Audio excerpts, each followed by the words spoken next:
when we talk to scientists, mainstream conventional scientists who can do a great job explaining it, unfortunately, they're not up to speed with the data that has actually been published. And it's not just words and numbers and charts and graphs and stuff.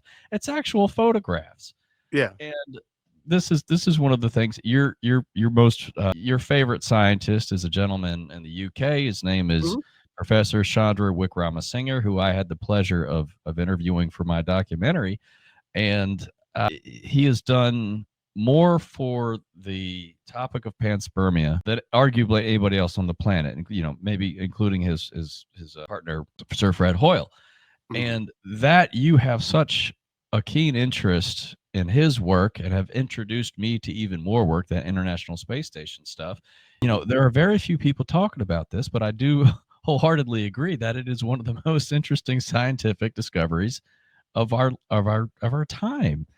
And so most people know this famous meteorite that actually came from Mars. It was the Allen Hills meteorite that was discovered in the 80s, and Bill Clinton had a big press conference about it. I'm going to call that up for the hell of it. Go ahead. Okay. Yeah. So Bill, this made major news. A NASA team found a rock in Antarctica, and they cracked it open, and they found some little worm-like structures. And they said, hey, this looks like there's little critters here in this meteorite that came from Mars. And it set the world ablaze. I mean, this is huge news. Now, since then, since the 90s, there's been a lot of back and forth. Well, maybe it's not really a microfossil, and maybe it really is. There's been a lot of debate.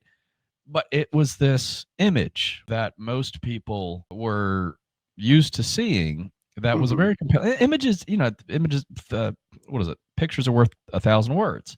So upon my journey making my film, I fortunately had the pleasure of interviewing Professor Wickramasinghe and another gentleman who was NASA's lead astrobiologist at the Marshall Space Flight Center, named Professor Richard Hoover. So here you see Bill Clinton. He's talking about this. So this made a lot of news. Okay, this is the president of the United States in the Rose Garden announcing life on another planet.